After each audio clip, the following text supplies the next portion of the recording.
am live and I am okay. Yes. Hi, this is Jenny with Your Body Can Breathe.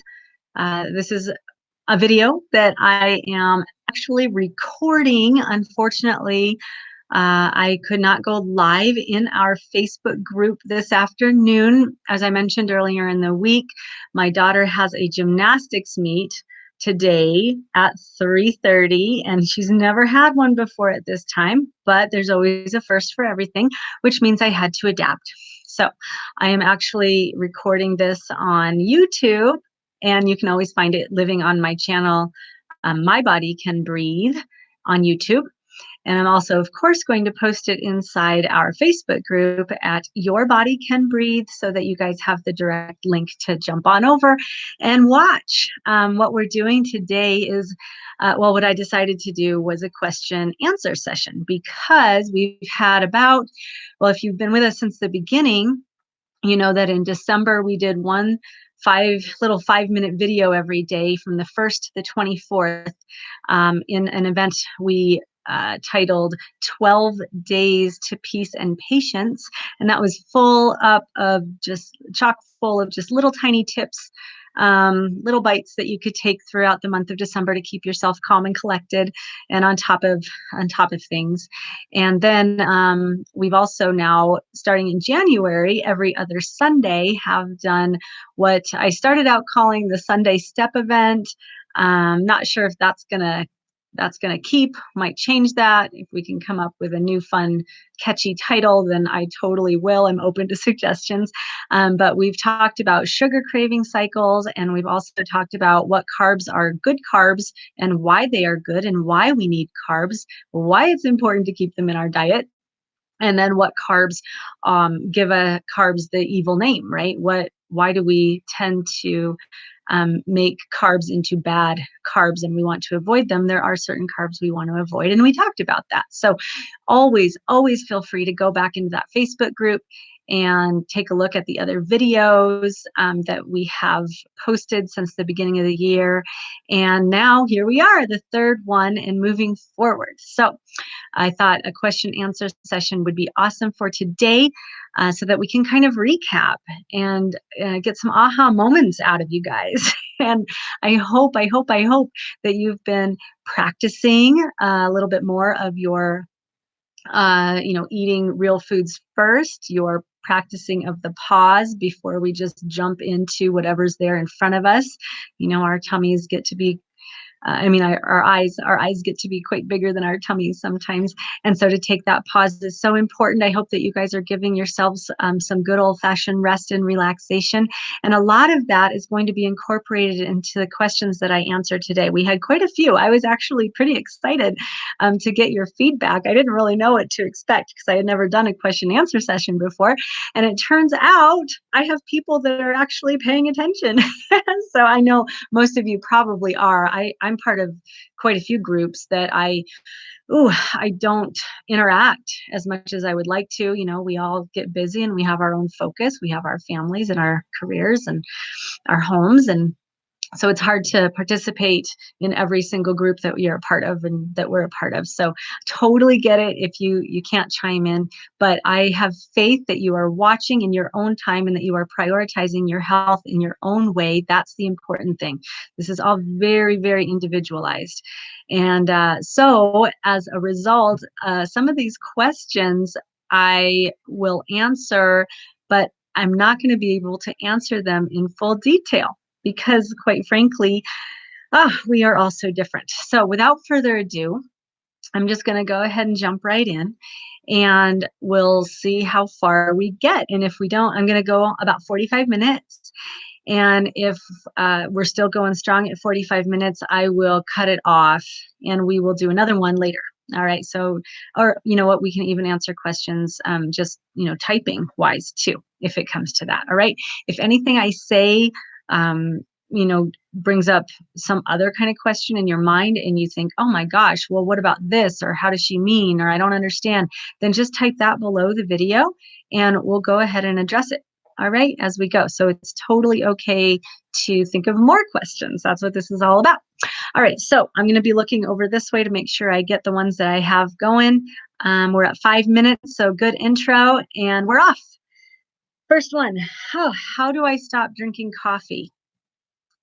Yeah, coffee. I love coffee. I think most of us, well, 80% of us, I think I read a statistic somewhere like upwards of 85, 90% of the first world drinks coffee. So it is highly acceptable, something that nobody really has to make an excuse of. And so if you want to quit, that's commendable. Most people don't even think about quitting. There are good things about coffee. So it's not that you absolutely have to quit if you love drinking coffee and it's a controlled part of your morning or afternoon, whenever you work. Some people work night shift and they drink a cup of coffee in the evening before going to work. If it's part of your routine and you love it and you can, do it in a mindful way and a moderated way, then, go for it. Coffee is not dangerous per se, unless, as with most things, you go overboard. When do you go overboard? What is that all about? Well, if chances are, if you're thinking about quitting coffee, then you know that you're drinking too much, or you can feel in your gut, both physically and emotionally, mentally, that, hey, I might be kind of addicted to this stuff. And if I take it out, I get headaches. If I take it out, I get anxiety, I get jittery, I get constipated, I get headaches. I think I might have just said that. And if you're finding that you need coffee like physically, then yeah, breaking that cycle is probably a good thing to consider. And so, not only that, I suppose, but it would save all of us, a lot of money if we didn't drink so much coffee, a lot of prep as well. So, how do you go about doing it? What if you are that person that just really feels like they need to make the break? Um, I would highly recommend. Now you're going to read, a bunch of different information out there. I'm sure if you're thinking about it, you already have. But my approach, if you know anything about me, is the slow and steady approach, right? Slow and steady stays the course. So if you're a heavy caffeine drinker, not just coffee, but sodas or energy drinks, and you just cold turkey it, you're going to suffer. It's going to be bad. And there's better ways to go about it. So what I want to encourage you to do is, first of all, a lot of it has to do with mindset, as with most of the answers to my questions or to your questions. I will tell you, it's mostly mindset. You have to have a strong why, right? If you just think, oh, this might be a good idea, I'll try it, you're not going to stick to it. You won't. So before you even embark upon any type of caffeine reduction, I would highly recommend that you sit down with yourself and you really give it some thought and really, really seriously consider why you want to quit and what you think your benefits will be. Long term, short term, all the terms.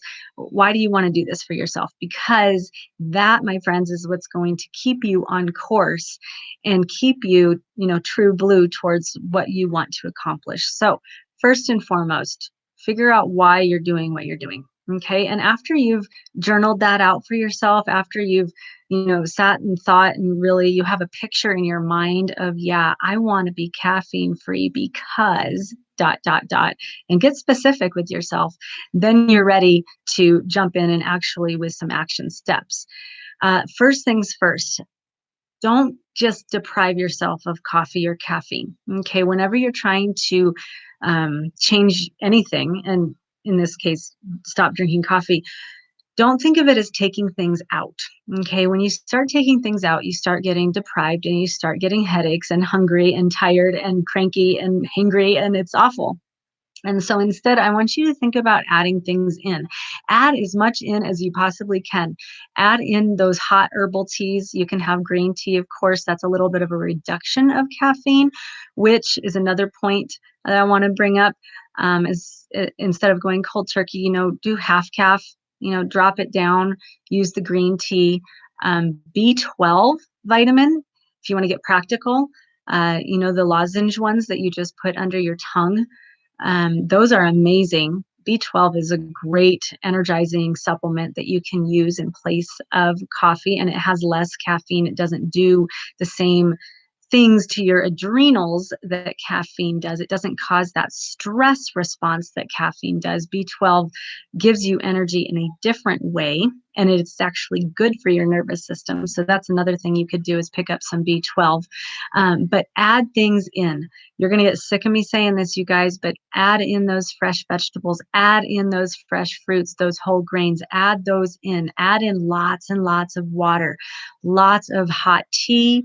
You know what? I just, thanks to a good friend, thanks Stacy, I just started again steeping lemon and ginger together, hot water. Oh my gosh, it's the best drink ever. Hold on. And you can sip on that all day long. It's so energizing. It's great. Peppermint tea, really energizing. Okay. So just add things in as much as you possibly can. All right. Now, chances are that you're still going to get tired. You're still going to get headaches if you're really heavily addicted to coffee. So I want you to be kind to yourself. And when you need to rest, rest. Your body is legitimately tired because you're not giving it that same amount of caffeine. So you need rest. So choose a time to start going off caffeine when you're not going to have to be at work and up 100% all day long, so that you can give yourself that extra nap in the afternoon, or just, just reading a book or something where if you do nod off, it's okay, because you need to give your body that time to transition. Okay. Now, getting rid of caffeine totally out of your system could take anywhere from 2 weeks to 30 days. So again, be kind to yourself, be patient. A lot of times with these habit changes, you guys, it's 2 steps forwards, one step back. And I also want to address that because mindset is so important, in the vein that when we do take that step back, say, oh my gosh, I just totally need a cup of coffee, or my girlfriends are meeting me at Starbucks and I'm having a cup of coffee. I don't care. I'm having that cup of coffee. You might feel like, oh, all is lost. You've had your cup of coffee. You might as well just not even do this anymore. Let's just not even try. I'm going to go back to 100% caffeine now.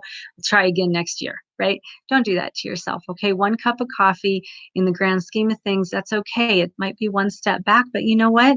You've already done so much work in getting towards where you want to go, just so long as you're going in that direction. All right. So keep your wits about you, I guess. Set that goal, set that why. And I hate this. I hate the fact that I just said the word goal. I know the goal is to avoid caffeine altogether, but really set that intention. All right. I know it's just a matter of vocabulary, but really the intention is set.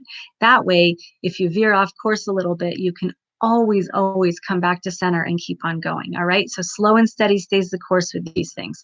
And I'm going to expand it a little bit, not just because we're talking about coffee. I get it.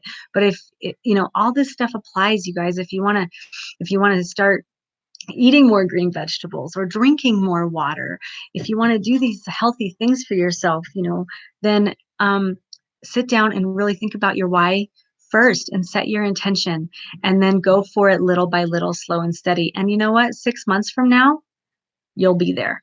3 months from now, you might be there. It's really just a slow and steady march marathon. It is not a sprint. You don't have to cold turkey this stuff. All right. Be kind to yourself. All right. That's the first question. Second, oh, this is big. Is keto good for weight loss? Okay. Keto. I'll just define it really quick. Keto is, kind of it's rearing its head again. It's been Atkins in the past. There's a lot of different ones now. I'm blanking on all the different ones. South Beach, I think, was in there a little bit. Even paleo. I know there's more grains in paleo. But this is what I'm going to say about keto. Short-term weight loss is definitely possible on keto. Okay, it is, because you're not giving your body any carbs. It's an extremely low carb restricted diet. Okay, first of all, we don't really use the word diet around here. What we're focused on is long-term lifestyle change, right? Something that is sustainable. So when you're looking at a diet, such as keto, where you are removing all carbs. I think, there is a plant-based keto where you can eat vegetables, but really your carbs are severely restricted. So what your body does is it switches over its fat burning. So now you're burning fat instead of glucose. And your body is using ketosis, rather than glucose for energy. And in the short term, that's why you lose weight. And so that's why it's so popular these days, because people want that quick fix, and I get it. So that would be the short answer. Yes. If you want to lose weight really fast, then keto will work. Most likely. Everybody's different. If you have certain health issues, liver issues, don't do it. But you guys can Google all that stuff, or I can get more specific about that later, who should do it and who shouldn't. But in my opinion, like medically, but in my opinion, keto's tough, guys. It's really tough on your body long term. All that extra fat accumulates in muscle tissue. It accumulates in your liver. Your brain, I've mentioned this before, needs up to a quarter cup or more of glucose to just even operate baseline every day. And if you're not giving your body any carbs, any starchy carbs to use, your brain is going to get creative and pull your remaining glucose stores from your muscle, from your liver, and that's really hard on your muscles, right? And then people are working out to try and gain muscle, but they're losing muscle because your brain not just your brain, I mean, your body needs quick burning fuel long term. And so it's dangerous that way. It definitely, you get into cardiac issues. I've already mentioned fatty liver. It's just really hard on your systems long term. So it really depends on what your goals are. It really, really, really increases insulin resistance, which is very dangerous for pre-diabetic or diabetic folks. And that's a whole nother topic that somebody might be arguing with me out there, but there's new science that shows that keto diets are actually very dangerous for insulin resistance, insulin sensitivity type stuff. So if you have any issues with insulin, I would highly recommend that you look 2 or 3 times into not doing keto before you actually jump in. So long-term sustainable lifestyle change, I'm going to say no keto. It's really hard to maintain something like that, guys. I mean, I know they say you can eat a lot of vegetables. Some of them do, and that's great. Nobody wants to be eating the processed bakery, carbs, pizza crust, bagels, croissants, hamburger buns, Snickers bars. I mean, that stuff shouldn't be on any diet, no matter what.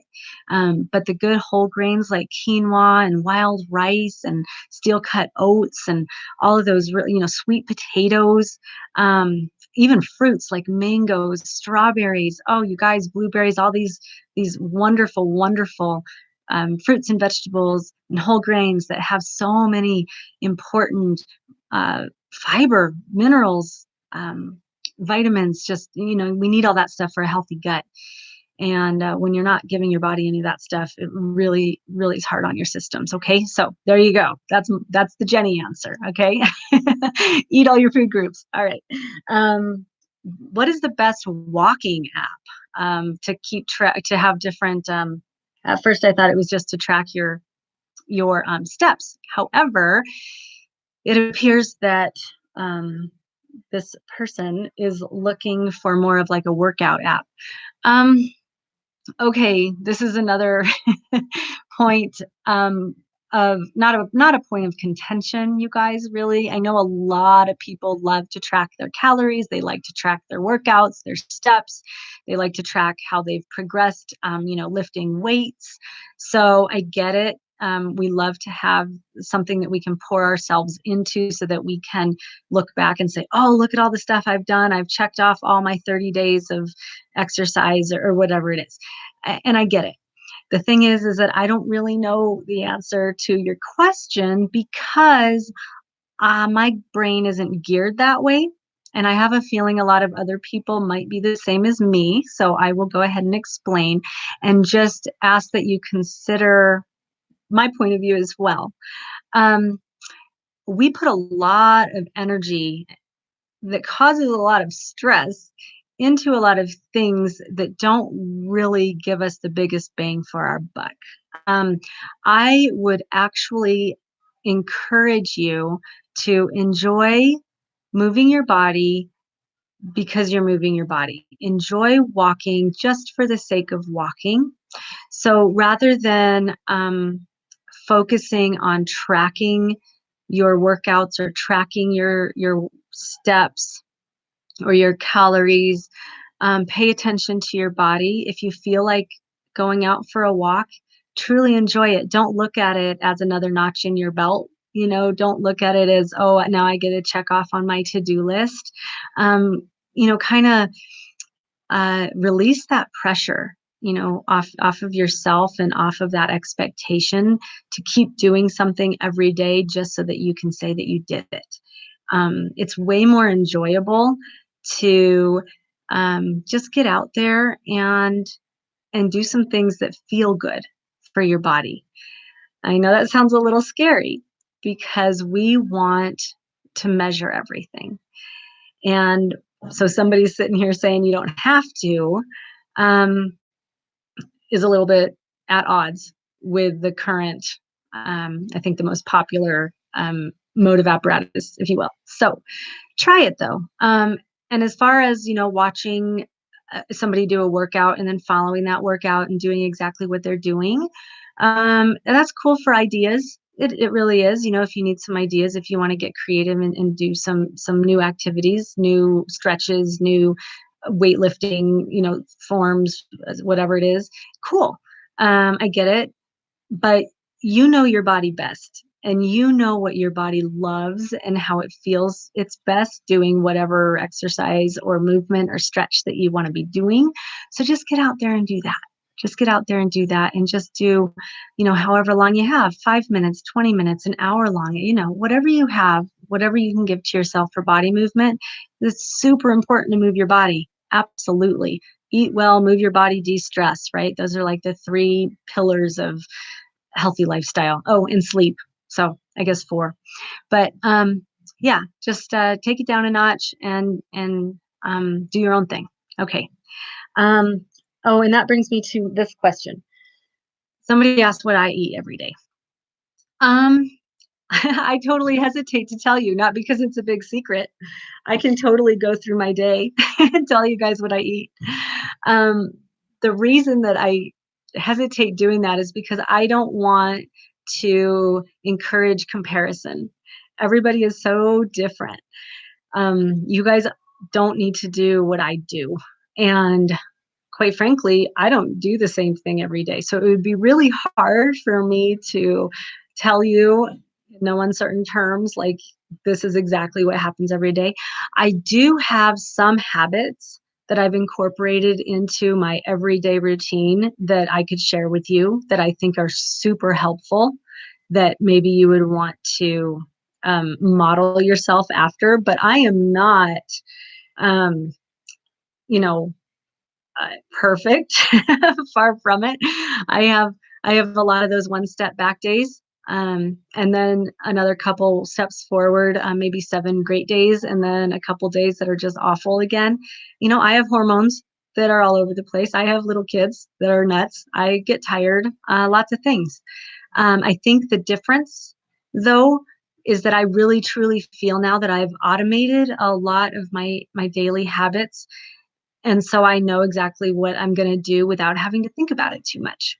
And so when I say the thing, if I, I'll go ahead and I'll say, mostly kind of what I eat and what I do. And it might just seem overwhelming to you because you're not there yet. Or it might seem like, oh my God, she only does that. Well, I do this because you're like, 10 steps in front of me with your healthy lifestyle, right? I mean, we're all at a different place. So keep that in mind, that each of us is an individual and we're at our own place, and we each have our own answers inside of us for what is the best next step for us. Right? I can't tell you that unless I was coaching you one-on-one. I could, ask the right questions and we could figure out for you what the best next step would be for you. But we're not in a one-on-one like coaching atmosphere right now. So that's a little tough. So keep that in mind. You know you. And I want to encourage you to really uh, believe in yourself, right? You know what you need. Okay. So the first thing I do in the morning, when I wake up, is I immediately drink about a cup and a half to 2 cups of water that I have used my Brita the night before, my Brita filter, and I've set out on the counter. So, all the chemicals and bad minerals and stuff have been filtered out. And then I set it on the counter so everything else evaporates. And I have it setting there. So when I wake up in the morning, I have 2 glasses of water about with a probiotic, okay, on an empty stomach. That's the very first thing I do every morning. Then about half an hour to 45 minutes later, I do my getting ready stuff, right? We all brush our teeth and take showers, hopefully, at least almost every day. And then my breakfast pretty much always without fail consists of about a chopped up vegetables. They're pretty close to raw, but I put some grass-fed butter into a saute pan, and I do my veggies up in there lightly. So what do you think? Like asparagus, zucchini, yellow squash, cauliflower, jalapeno, baby spinach. Yeah, that's about it. And then like I've been doing 2 eggs over easy with that. But recently I heard some information that eggs might not be the greatest for you every day. So I've decided to kind of switch over to black beans. And so I today for the first time did black beans instead with a quarter cup of cooked quinoa. And I did not salt or pepper it even. It tasted really good, just very plain. So veggies with black beans and quinoa for breakfast. Um, and that's about it. I've really kind of wanted to eat more plant-based for a long time, so I'm just looking for ways to incorporate that. But that's my own path. And then I generally eat every 3 hours or so. There's been studies shown that you don't have to do that. You can eat 3 square meals a day, or you can eat every 3 hours, whatever is best for you. And there's a lot of things I could go into there to figure out how to figure out what the best way is for you. But, research has shown that your metabolism will work and be healthy and robust and even Steven if you eat every 3 hours or if you eat 3 square meals. It just depends on what you prefer. I generally try and get some good raw veggies in at every meal. I'm pretty good about that now because I go shopping and I get tons of vegetables and I have them cut in my fridge. And it's just something where I go in right before I sat down, I grabbed a bunch of celery sticks and I ate my celery sticks, and now I'm having my ginger lemon tea.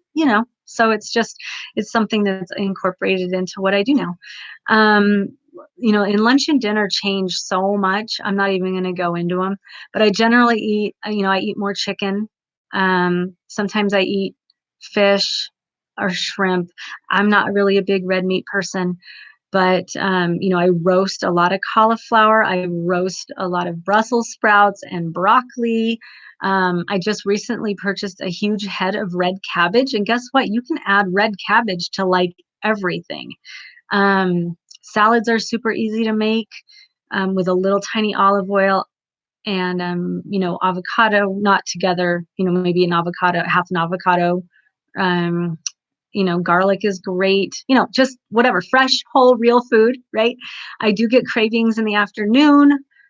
Those are tough sometimes to get through. I really, really try and munch down on my raw veggies then. A lot of you know that I used to have an Arbonne business, and I still do like to have their shakes every once in a while, not as a meal replacement, but as a little snack. I'll have an Arbonne shake for protein, and it's vegan, so I like that. Or a bar. They have protein bars too that I like. So that's convenient. Yeah. And then dinner, same thing, just hard, right? It's hard. I'm right there with you guys. Dinner is tough because I got all these little kids that I have to work with, and my husband doesn't really like to eat what I eat. So sometimes I end up eating something by myself, not by myself, but separate from everybody else.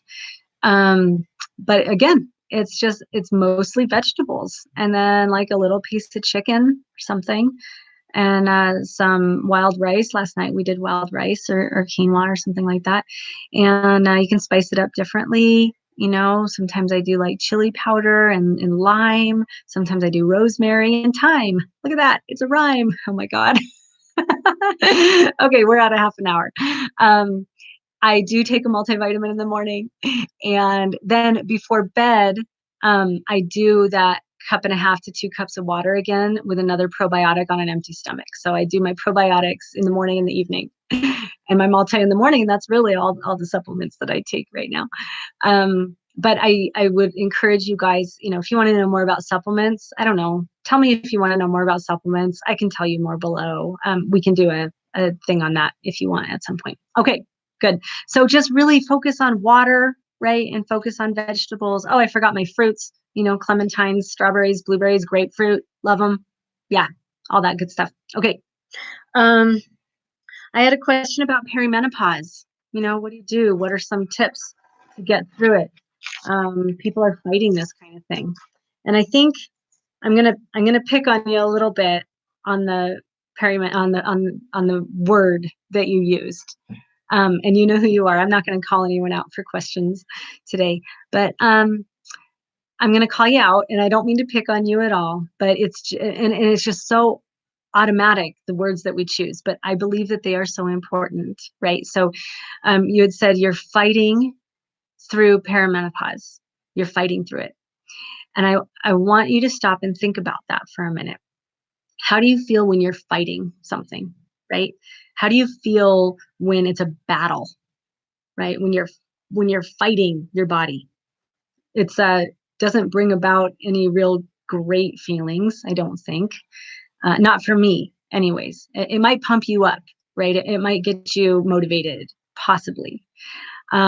Which is a great thing if you're going to be running a triathlon, or you're, in the ring with somebody, and you're about ready to have a fist fight. Maybe that's a good idea. But the thing with hormones, your hormones are changing. Mine are going to be doing the exact same thing really soon, probably within the next 5 to 7 years. And so I'm still on the front side of it. So take everything I say with a grain of salt, because I'm not right in the middle of it like you are. I do know this, though. When you are fighting it, your body, things are harder. Stress levels are up. Inflammation is up. And you don't feel as great. You're tired, more tired, because you're fighting. And so you ask me, well, how do I not fight? Right? I'm going to give you a practical suggestion first, because I used to work, with supplements at King Soopers for a long time in their supplement department at the Optimum Wellness Center. And we sold a ton of black cohosh, tons of it. People came in all the time for black cohosh and primrose. So those are a couple herbal supplements that you could incorporate that would help your body to adapt to the change in hormones. What you want to look for are more like adaptogenic herbs. So also rhodiola and ashwagandha are really good adaptogenic herbs that could help you with that stress of changing hormone levels, changing that balance. It's tough. Okay. I'm not trying to minimize the struggle. But what I am going to say is that taking the pressure off of yourself is going to be really important.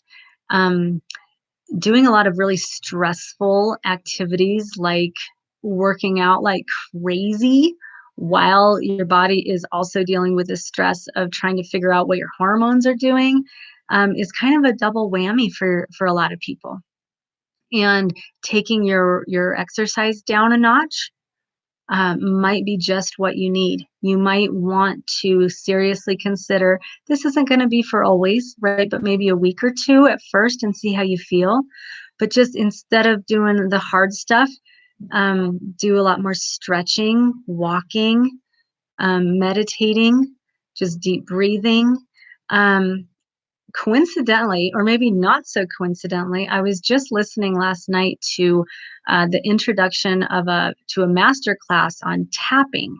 Tapping is a practice that's been in place for centuries in Eastern modalities, and it resets your nervous system. And I've practiced it a little bit. I really just dabbled in it. I don't know a lot about it, but um, I could totally put that information down at the bottom of this video here for the tapping.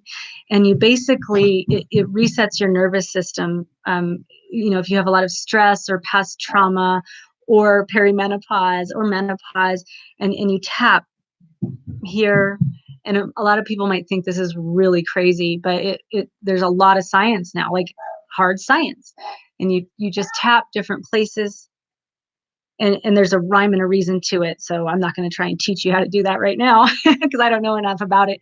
But that tapping could really, really help to reset your nervous system, which in turn will help with the the rebalancing of your hormones. So a lot of just more, it sounds so cliche, but me time, right? Just try and feed your body signals of relaxation, signals of safety and stability, just to give your body, to give your nervous system a new reading, right? That it's not dangerous out there. It doesn't have to be so stressful continuously. That lion isn't chasing you every single minute of every single day. It's okay to take it down a notch. There's a lot you can do reading wise on the vagus nerve as well, VAGUS, and how you can actually send messages through breathing to your vagus nerve, which really calms down your entire system. It improves your digestion. Speaking of digestion, guess what the other thing is you can do? Eat real food. And I'm sure you eat a lot of real food already. You're very health conscious. But processed food, heavily sugared foods, salted foods, packaged processed foods, all of those highly processed meats like turkey, like sandwich meat, or pepperoni or chorizo. My husband eats a lot of chorizo. I don't know if you guys do. But all that stuff is like really, really hard on your system, really acidic. It's actually been classified as a type 1 carcinogenic, those meat products. So, just a lot more vegetables, a lot more fruits, a lot more vitamins, minerals, fiber, all of that is really going to help your body through this transition. Okay, so I hope that was a broad enough answer, but also a specific enough answer for you. I'd love to hear, and then I will post that tapping information below the video. Okay, all right. We are about 10 minutes out from being finished. This one, I really like this one. Exercising but not losing weight. That actually kind of follows on the heels of what I was just talking about with the perimenopause.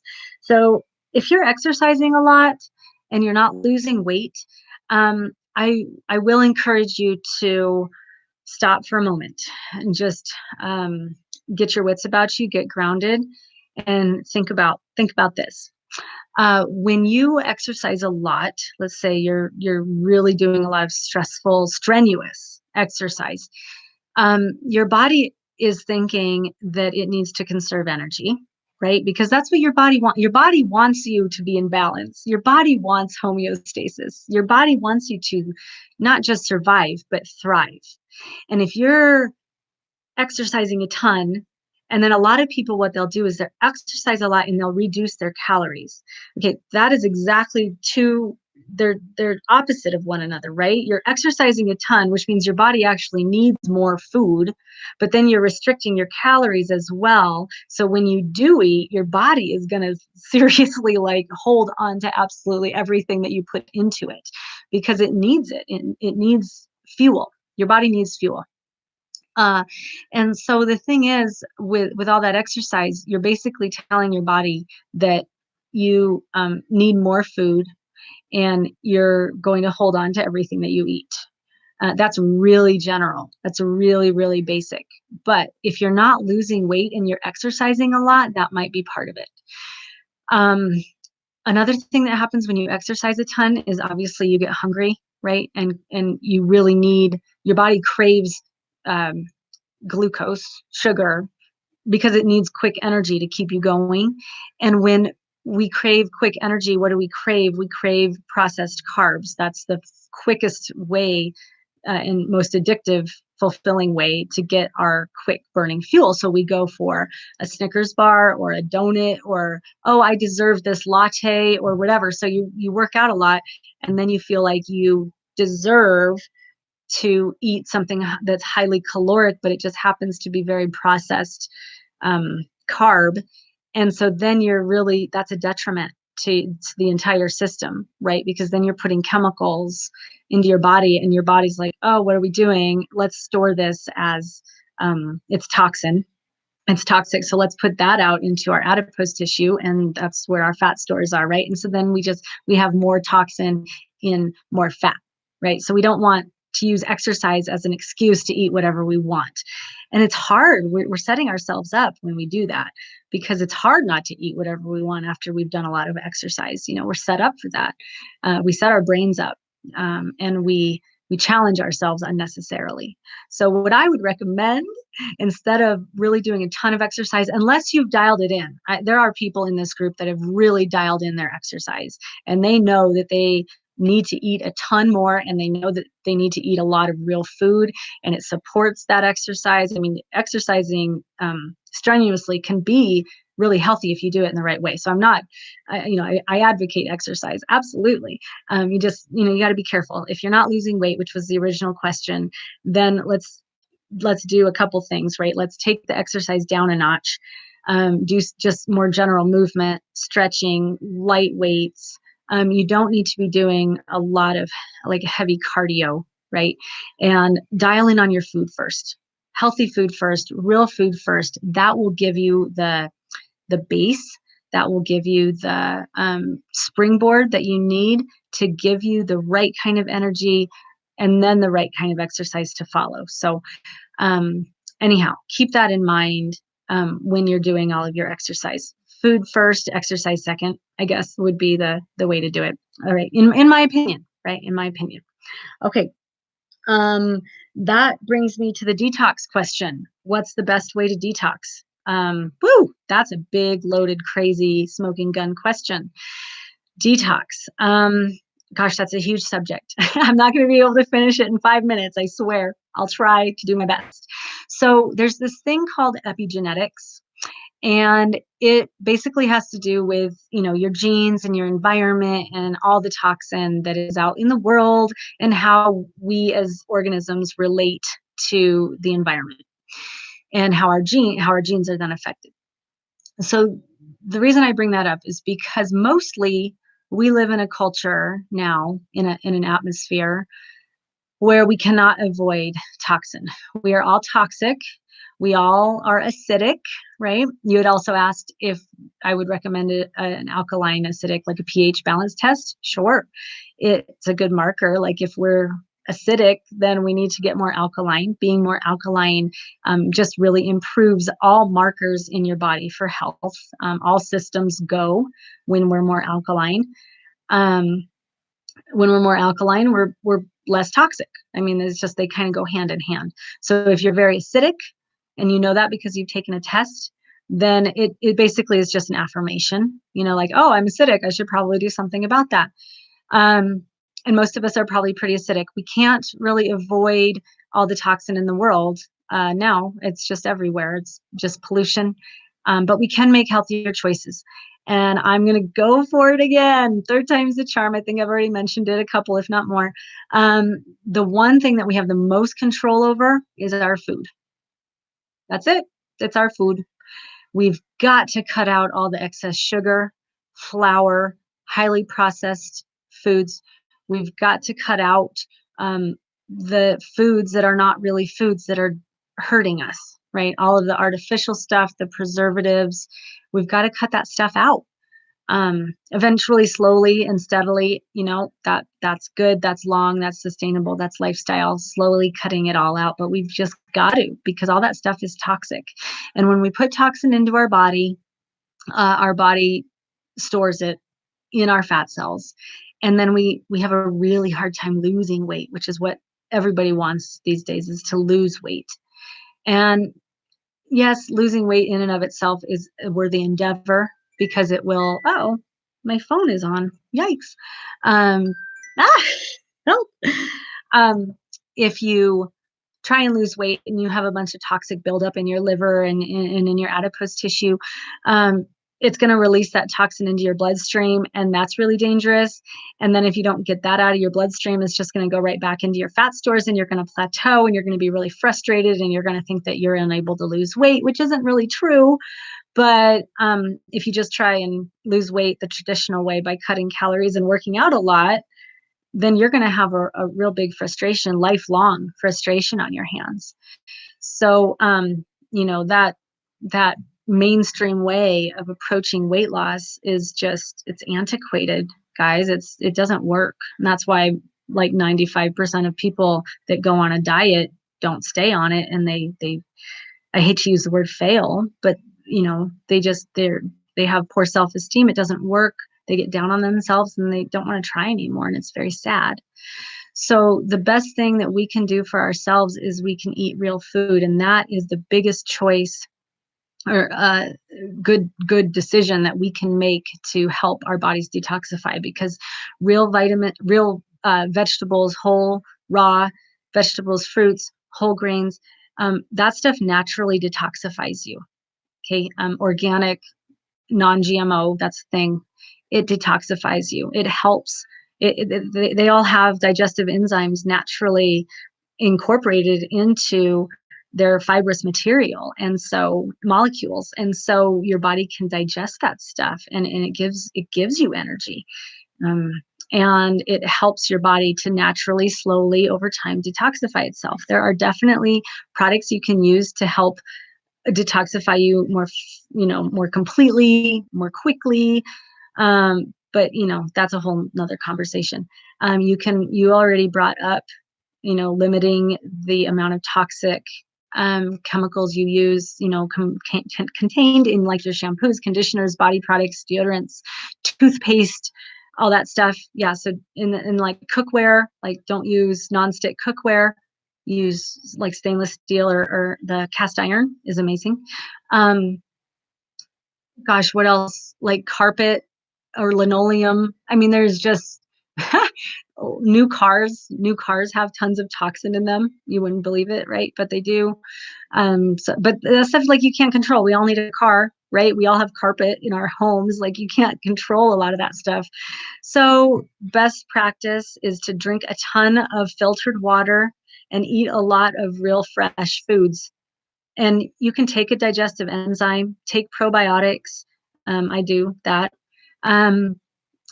There's other things that you can take for your gut, but I'm not going to get into all the supplements right now because that would be crazy. And we're at 50 minutes almost, and I got to wrap up. So just know that you can detoxify yourself slowly and steadily over time by focusing on adding in the good stuff. Remember, you don't need to just focus on eliminating things, because that's tough. Then it leaves you with an empty, like a void. So don't just take things out. Look at always adding things in. What can you add in? If you don't like vegetables so much, then start with the vegetables you do like. My dogs are going crazy out there. I don't know what they're doing. All right. I don't know if you can hear them. They're barking like crazy. And fruits are better than no fruits. And vegetables are great. Fruits are great. Eat grapes or pineapples, whatever you can eat that is fresh and whole and real. Okay. Make a huge batch of quinoa, wild rice on a Sunday, and then use that all week long, right? Slow and steady, remove all that caffeinated beverage, remove the excess sugar and flour, get to moving your body a little at a time, and don't worry so much about tracking your movement, tracking your calories. Don't worry about that so much. Just incorporate it in. And some things will stick and some things won't. And then you'll revisit down the road, and more you'll just move towards being a healthier person overall. I promise you will. Just, what you think about, you bring about. I truly believe that. And everybody here is obviously here because you're focused on your health. You want to be healthy. You want to have a sustainable, enjoyable, quality, long life. And so you have to be different. I was just at Disney World, and had we not ordered food from the local grocery store delivered, we wouldn't have had real food or access to it. There's nothing in the quote unquote real world that promotes health. You have to be different if you want to be healthy. That's the cold hard truth, which is kind of sucky. Like, you wish that society would support health, but they don't. Okay, if you want to be healthy, you have to step out of the box. You have to step out of the mainstream. You have to step out of what they're serving at the fast food restaurants, because they don't serve healthy food. And just because they're selling it on a shelf doesn't mean you should eat it. And I think we all know that, that's common sense, but how quick a justification do we make? Oh, well, I'm driving home from the gym and I'm tired. I just worked out. I'm just going to stop and get a latte because it can't be that bad for me, right? I mean, it's Starbucks. Come on. Starbucks isn't that bad. Well, no, I guess not. But yeah, actually, over time, day after day, yeah, it is. I mean, it's completely in opposition of your health goals. It is. And I drink coffee. I'll have a Starbucks every once in a while. But I'm very careful not to turn it into a pattern. And that's where it comes down to, watch your patterns and be different, be empowered, like, be proud. You can be different, right? You don't have to do what everybody else is doing. You can be different. You can be healthy. You can show your grandkids how to be healthy. You can be that example. Isn't that exciting? Like, it's up to you. It's up to us to be that example. And so I just want to leave you guys with that encouragement. Like, you are different, and be proud of it. Choose to eat foods that are good for your body. And I'm going to say good for the planet too, but that it's true, right? And be proud of yourselves for that. Okay. Slow and steady stays the course, you guys. Feed your body well. It will reward you with life. I promise. I will post some of that information down below the video here, or I don't even know how YouTube works. So probably on Your Body Can Breathe on Facebook, I'll post that stuff down there. All right. Make it a healthy day. I hope this has been helpful to you guys. I've really enjoyed it. And we will see each other in the group. All right. Bye.